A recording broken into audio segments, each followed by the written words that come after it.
Good evening. हम लोग कर रहे हैं फोटोसिंथेसिस इन हायर प्लांट्स। इसमें हम where does photosynthesis take place, इससे पहले का हम पूरा कंप्लीट कर चुके हैं। जिसने भी वीडियो नहीं देखा पहले वाला, वो उसका लिंक डिस्क्रिप्शन में, आप वहाँ से कंप्लीट वीडियो देख सकते हैं। हम लास्ट टाइम डिस्कस कर रहे थे कि जो फोटोसिंथेसिस है वो ग्रीन पार्ट्स में मेसोफिल टिश्यू जो होंगे, मेसोफिल टिश्यू में भी मेसोफिल सेल्स में होता है।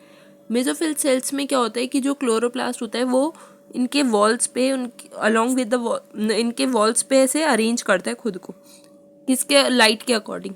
जैसे अगर मैक्सिमम लाइट इंटेंसिटी है तो क्या होगा कि ये जो क्लोरोप्लास्ट हैं ये वर्टिकली अरेंजमेंट में लगे हुए होते हैं, वर्टिकल अरेंजमेंट में होते हैं। और जब मिनिमम लाइट इंटेंसिटी होती है तो ये हॉरिजॉन्टली अरेंज कर लेते हैं खुद को। ये हमने लास्ट टाइम यहाँ तक हमने देख लिया था।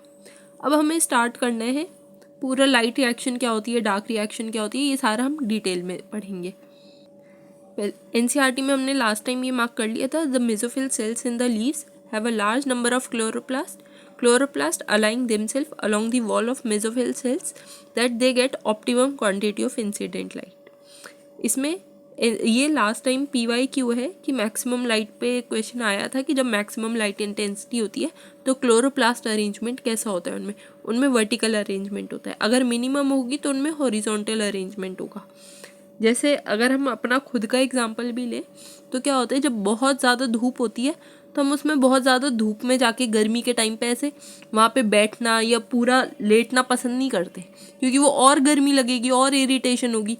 तो हम क्या करते हैं, उस टाइम पे हम साइड में कहीं पे साइड में खड़े होना ऐसे ज़्यादा कंफर्टेबल फील करते हैं। जब बहुत छाँव वाला मौसम हो तो उस टाइम पे हम क्या करते हैं, उसमें हम कंफर्टेबली बैठना ज़्यादा पसंद करते हैं। ऐसा ही क्लोरोप्लास्ट का है। ये क्या करते हैं कि जब बहुत ज़्यादा लाइट आती है तो ये वर्टिकली ऐसे अरेंज हो जाते हैं सारे कॉर्नर्स पे, वो सारी लाइनिंग पे। लेकिन जब बहुत मिनिमम लाइट आती है, मिनिमम लाइट इंटेंसिटी होती है, तो ये हॉरिजॉन्टली अरेंज होते हैं जिससे मैक्सिमम लाइट ये एब्जॉर्ब कर सके। There is a clear division of labour within the chloroplast. इसमें क्या होता है, एक मेम्ब्रेन सिस्टम होता है और स्ट्रोमा, इन दोनों में एक में लाइट रिएक्शन होगी, एक में डार्क रिएक्शन होगी। अब membrane system is the responsible for trapping light energy synthesis ATP and NADPH। जहाँ पे भी सिंथेसिस ऑफ ATP NADPH ये सारी चीज़ें बनती है, ये इसको हम बोलते हैं लाइट रिएक्शन। यहाँ पे होती है लाइट रिएक्शन मेम्ब्रेन सिस्टम में। मेम्ब्रेनस पार्ट में हमेशा लाइट रिएक्शन होगी, इसमें पिगमेंट प्रेजेंट होंगे, सनलाइट ट्रैप होगी, ATP फॉर्मेशन होगा और NADPH2 और NADPH प्लस H+ ये भी लिखते हैं इसको, NADPH2 को। ये सारे जहाँ पे भी बनेंगे, मतलब दो मेन प्रोडक्ट्स बनने होते हैं, NADPH2 और ATP। ये जहाँ भी फॉर्मेशन होगा इसका, ये लाइट रिएक्शन में होता है। अब ये जो डार्क रिएक्शन होती है वो इनके प्रोडक्ट्स को यूज़ करती है, उसमें भी ATP और NADPH का यूज़ होगा। लेकिन क्या होता है कि वहाँ पर इसमें लिखा भी है, not directly depend on not directly, ये लिखा हुआ है not directly light driven but dependent on the product of light. मतलब डार्क रिएक्शन कहाँ पे होगा, डार्क रिएक्शन एक तो स्ट्रोमा में होता है। उसमें क्या होता है, enzymatic reaction synthesise sugar which in turn forms of starch. उसमें क्या होता है कि जो स्ट्रोमा होता है, स्ट्रोमा में हमेशा डार्क रिएक्शन होगी। डार्क रिएक्शन में क्या होता है कि जो CO2 है वो रिड्यूस टू कार्बोहाइड्रेट्स मतलब डायरेक्टली शुगर को कह रही है, वहाँ पे बनेगा और एंजाइमेटिक रिएक्शन होगा। डार्क रिएक्शन होगा, वो क्या करेंगे, वहाँ पर जो है वो प्रोडक्ट यूज़ करती है, लाइट रिएक्शन के प्रोडक्ट्स को यूज़ करते हैं डार्क रिएक्शन में। लाइट रिएक्शन में क्या हो रहा था, ATP NADPH2 बन रहे थे, synthesis of ATP and NADPH2। Dark reaction में ये बनते नहीं है, इनका यूज़ होता है, इनको वो यूज़ करते हैं डार्क रिएक्शन में। ऐसा ही NCERT में लिखा हुआ है, membranous system is the trapping light energy synthesis of ATP and NADPH2 in stroma enzymatic reaction synthesise sugar which is a turn from starch, जो बाद में स्टार्च बन जाती है। अब इसमें क्या लिखा है, directly light driven called light reaction. जो डायरेक्टली लाइट को एब्जॉर्ब करे, लाइट को ट्रैप करे, वो होती है लाइट रिएक्शन। ये यूज़ हुआ है फर्स्ट वाले के लिए, मेम्ब्रेनस पार्ट में होगी हमेशा। उसके बाद में इसमें लिखा है the latter are not directly light driven but dependent on the product of light reaction ATP and NADPH2। इसको हम बोलते हैं dark reaction, carbon reaction. Dark reaction हमेशा स्ट्रोमा में होगी। इंपॉर्टेंट ये है कि कौन सी कहाँ होगी, किस में कौन सा प्रोडक्ट बन रहा है। लाइट रिएक्शन हमेशा मेम्ब्रेनस पार्ट में होगी, उसमें ATP NADPH बनेगा और उसको बोलेंगे लाइट रिएक्शन। डार्क रिएक्शन जो है वो इनके प्रोडक्ट्स पे डिपेंडेंट है, लेकिन वो हमेशा ही वो not directly light driven but dependent on the product of light. और दूसरा है कि वो स्ट्रोमा में होगी। ये क्लोरोप्लास्ट का हमने पहले भी पढ़ रखा है, लेकिन ये देखो, ये है आउटर मेम्ब्रेन, ये अंदर वाली है इनर मेम्ब्रेन। ये स्ट्रोमल लेमिला, ये ग्रेना, ये पूरे के ये सिर्फ एक एक जो होता है सिंगल, इसको बोलते हैं हम थैलेकॉइड। और इन सबको पाइल्स ऑफ ये थैलेकॉइड जो होते हैं इनको हम ग्रेना बोलते हैं। ये हमने जब सेल्स पढ़ रहे थे वहाँ पे भी, जब क्लोरोप्लास्ट का स्ट्रक्चर आया था वहाँ पढ़ा था। अब इसमें क्या है, ये जो पूरा मैट्रिक्स है इसको हम बोलते हैं इसमें स्ट्रोमा। ये जो छोटे छोटे पड़े हैं इनको बोलते हैं राइबोसोम्स। ये स्ट्रोमा पूरा फ्लूइड है। ये जो पड़ा है ये ऐसे, इसको बोलते हैं स्टार्च ग्रैन्यूल्स। ये होते हैं लिपिड ड्रॉपलेट या फिर ऑयल ड्रॉपलेट्स। बस इनकी लेबलिंग याद रहनी चाहिए किसको क्या बोलते हैं। ये है how many type of pigment involve in photosynthesis. कौन कितने टाइप के पिगमेंट्स इन्वॉल्व होते हैं फोटोसिंथेसिस में। अब ये है chromatographic separation of a leaf pigment. ये क्रोमैटोग्राफी हमने पूरा का पूरा केमिस्ट्री में बहुत डिटेल में पढ़ रखा है कि क्रोमैटोग्राफी क्या होता है, क्रोमैटोग्राफिक पेपर क्या होता है, उसमें कैसे सॉल्यूशन सेपरेट होते हैं। ये सारी चीज़ें हमने बहुत डिटेल में पढ़ रखी हैं। फिर भी मैं बता देती हूँ क्या होता है कि एक जैसे एक क्रोमैटोग्राफिक पेपर आता है, उस पेपर को अरेंज करते हैं, वो ऑर्गेनिक सॉल्वेंट के अंदर ऐसे थोड़ा सा डिप होता है। क्या होता है, जैसे जैसे वो क्रोमैटोग्राफिक पेपर सॉल्वेंट को एब्जॉर्ब करता जाता है, उसमें जो कलर्स होते हैं वो खुद से सेपरेट होते रहते हैं क्रोमैटोग्राफिक सॉल्यूशन ऑर्गेनिक सॉल्वेंट की वजह से। उसमें क्या कर, सबसे पहले जैसे उसको क्रोमैटोग्राफिक पेपर को लगा दिया, उसके ऊपर उसको थोड़ा सा ऑर्गेनिक सॉल्वेंट में डिप करके रखा हुआ है। अब उसमें जो कलर्स हैं वो अलग अलग वेवलेंथ पे अलग अलग कलर शो होगा। जैसे क्लोरोफिल ए होता है, उसमें क्या होता है कि उसके अंदर जो कलर दिखता है वो हमेशा ब्लू ग्रीन कलर आता है जब क्लोरोफिल ए आता है। जब बी आएगा तो उसमें ग्रीन येलो कलर दिखेगा। जब कैरोटीनॉइड्स होंगे तो yellow to yellow orange colour दिखना शुरू होता है, और ज़ेंथोफिल्स में येलो कलर दिखता है। अब इसमें देखो, ये साइड्स में ये फिगर्स बने हुए हैं। इसमें जो ये ए वाला फिगर है, इसमें क्या है, absorption of light by chloroplast pigments. इसमें ये जो छोटी छोटी वाइट लाइन्स दिख रही होंगी, ये वाली, ये सारी की सारी डिफरेंट वेवलेंथ पे है। जैसे 400 की है, ये है 500 की, फिर ये वाली है 600 की, फिर ये वाली है 700 की। अब इसमें देखो, आप ध्यान से देखो, ज़्यादातर विबग्योर क्या होता है, जब वाइट लाइट स्प्लिट होती है तो वो विबग्योर की फॉर्म में सेपरेट होती है। विबग्योर में आप यहाँ देखो, ये जो मैक्सिमम एब्जॉर्प्शन है, ये ब्लू वाला है क्लोरोफिल ए का, ये है क्लोरोफिल बी का। ये जो मैक्सिमम एब्जॉर्प्शन है ये सबका 400 से ज़्यादा और 500 से कम पे हो रहा है। तो मतलब मोस्टली चांसेस हैं कि यहाँ पे जो होगी वो विबग्योर में, जैसे इसमें देखो, इसमें ये सबसे पहले वाला ये है क्लोरोफिल ए, सबसे पहले आया, सबसे पहले यहाँ पर ऑलमोस्ट ब्लू कलर आ रहा है। तो ये ब्लू कलर का ये जो है, ये हमने अभी देखा कि जो क्लोरोफिल ए होता है वो ब्लू ग्रीन कलर शो करता है। ये ब्लू ग्रीन कलर इनके बीच में यहाँ पे बनता है क्लोरोफिल ए। तो ये वही दिखा रखा है कि सबसे ज़्यादा मैक्सिमम लाइट वो सबसे ज़्यादा एब्जॉर्प्शन क्लोरोफिल का ए का यहाँ पे हो रहा है। उसके बाद फिर नेक्स्ट कौन सा, क्लोरोफिल बी। क्लोरोफिल बी में क्या है, सबसे ज़्यादा ग्रीन येलो कलर दिख रहा है। देखो इसमें दिखाया भी है। ये ऑब्वियसली ये हम खुद भी समझ सकते हैं कि 400 नैनोमीटर के बाद है और 500 से पहले पहले है। तो ये इतनी वेवलेंथ हमें, ये सबकी ऑलमोस्ट किसकी कितनी वेवलेंथ होती है ये हमें थोड़ा बहुत आइडिया होता है।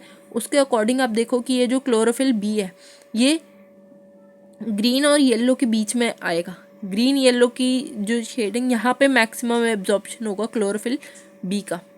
फिर उसके बाद है कैरोटीनॉइड्स का। इनका देखो, इनका थोड़ा आगे आकर है यहाँ। ये वाला जो ये येलो वाला ग्राफ है ये शो कर रहा है। इसमें क्या है, इसमें yellow to yellow orange colour show होगा। Yellow to yellow orange. Blue green जब होगा तो क्या होगा, क्लोरोफिल ए। जब ग्रीन येलो होगा तो क्या होगा, क्लोरोफिल बी। जब येलो टू येलो ऑरेंज होगा तो उसमें होगा कैरोटीनॉइड्स। इस साथ के साथ एनसीईआरटी में मार्क भी कर लो पिगमेंट्स। क्लोरोफिल ए में क्या आएगा, ब्राइट और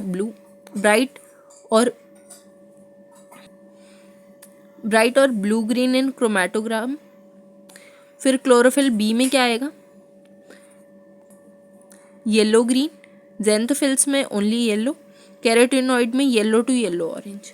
ये याद रहना चाहिए कि कौन से वाले कलर को ये हमको याद रहना चाहिए। जैसे क्लोरोफिल ए में कौन सा कलर एब्जॉर्ब होगा, मैक्सिमम कलर कौन सा एब्जॉर्ब होगा, क्लोरोफिल बी में कौन सा आएगा, ज़ेंथोफिल में क्या आएगा, कैरोटीनॉइड्स में क्या आएगा, ये सारी चीज़ें हमें याद रहनी चाहिए। उसके बाद नेक्स्ट आते हैं बी वाला। बी वाले में देखो उसमें दे रखा है रेट ऑफ फोटोसिंथेसिस। जैसे ये हम जानते हैं कि जो ये विजिबल लाइट स्पेक्ट्रम होता है ये 400 to 700 नैनोमीटर्स तक का ही हो सकता है। इसके बाद का हम देख नहीं सकते। तो जो विजिबल होता है वो इतना ही होता है। इसमें देखो ये जो मैक्सिमम है ये कहाँ पर है, ये इन्होंने मैक्सिमम का बताया measured by O2 release. According to ये इन्होंने बताया measured by the oxygen release, maximum oxygen release कहाँ होगा और रेट ऑफ फोटोसिंथेसिस इसमें सबसे ज़्यादा कहाँ होगा, अप्रॉक्स 400 नैनोमीटर के आसपास। ये जहाँ पे ब्लू ग्रीन कलर है मतलब क्लोरोफिल ए जो होता है वो मैक्सिमम एब्जॉर्प्शन यहीं पे होता है। और फिर उसके बाद में थोड़ा सा ये 700 नैनोमीटर के आसपास का, 700 से कम, 600, 680 ऐसे 680, 670 ऐसे।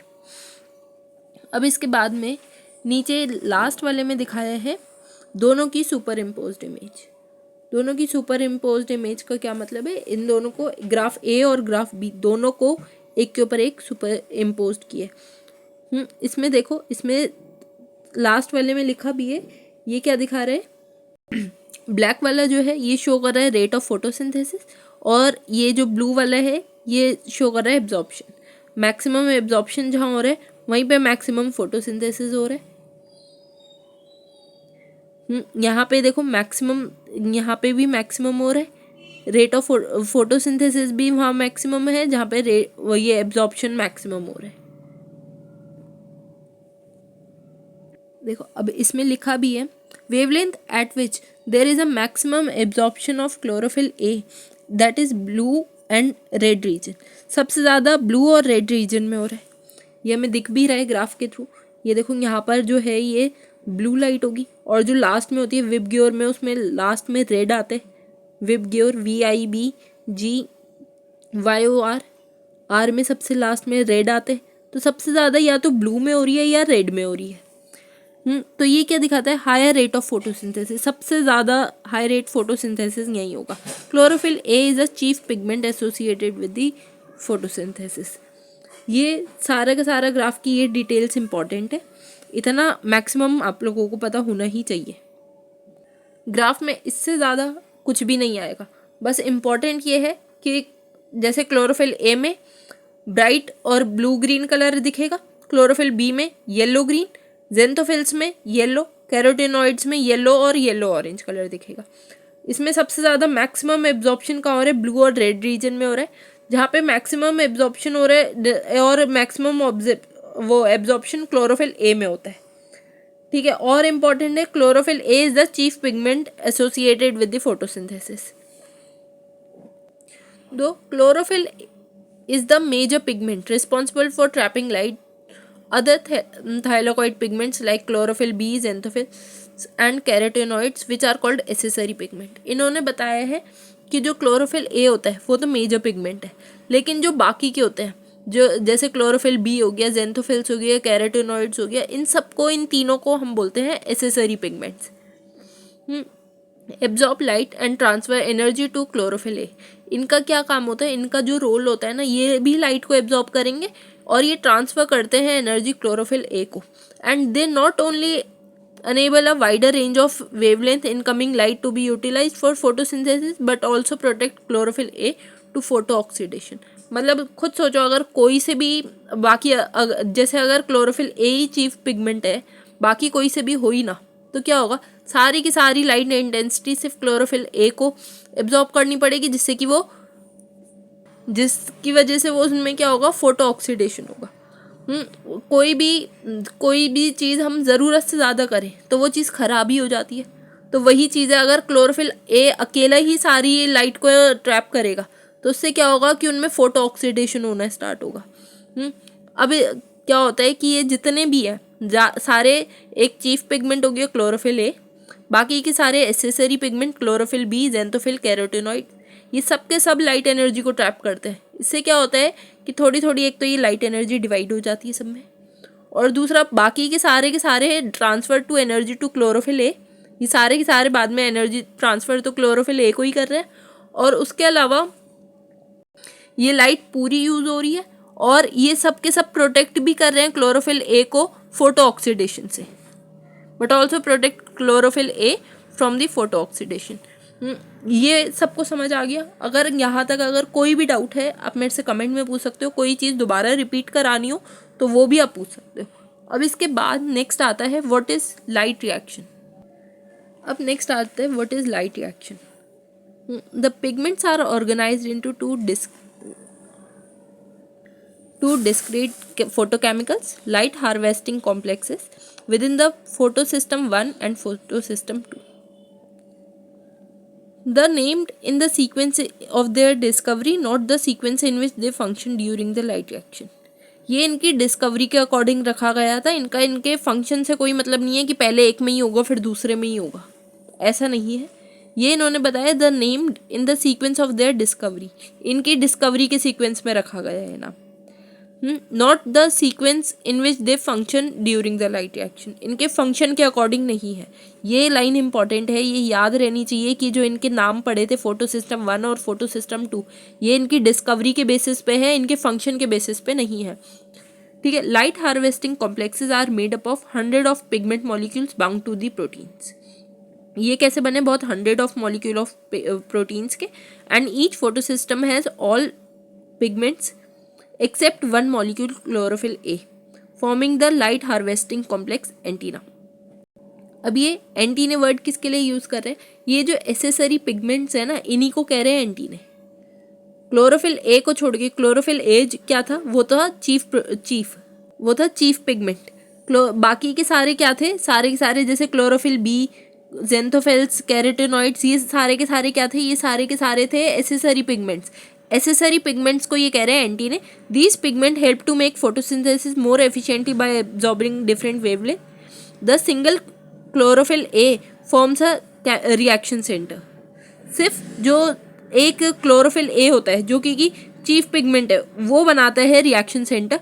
बाकी के सारे जो ये हैं, ये बाकी के जितने भी एंटीने हैं, मतलब जितने भी एसेसरी पिगमेंट्स हैं, ये सारे के सारे photosynthesis, these pigments help to make photosynthesis more efficiently by absorbing different wavelength. ये बहुत अच्छी तरह उन्हें देते हैं अलग अलग वेवलेंथ को एब्जॉर्ब करने के बाद photosynthesis. The reaction center is different in both the photosystem. दोनों में रिएक्शन सेंटर अलग अलग होते हैं फोटो सिस्टम में. अब याद रखने की चीज़ ये है, the reaction centre is different in both system. Photosystem 1 reaction centre chlorophyll has the absorption at peak at 700 nanometres. जो फोटो सिस्टम 1 होता है उसमें जो रिएक्शन सेंटर होता है उसका जो एब्जॉर्प्शन पीक होता है वो 700 नैनोमीटर्स का होता है. इससे ज़्यादा वो एब्जॉर्ब नहीं कर पाएगा. 700 से कम के सारे करेगा, तो उसको बोलते हैं हम, फोटो सिस्टम 1 को ही हम बोलते हैं P700. जो फोटो सिस्टम 2 है it has absorption of maximum at 680 nanometres. उसमें 680 का होता है, तो उसमें क्या होता है, उसको बोलते हैं P680। अब ये कंफ्यूज नहीं होना, जो फोटो सिस्टम 1 है वो 700 का है, वो मैक्सिमम है, जो मतलब वही फर्स्ट रैंक मान के चलो कि वही है। उसके बाद सेकंड जो है उसके P680 का है।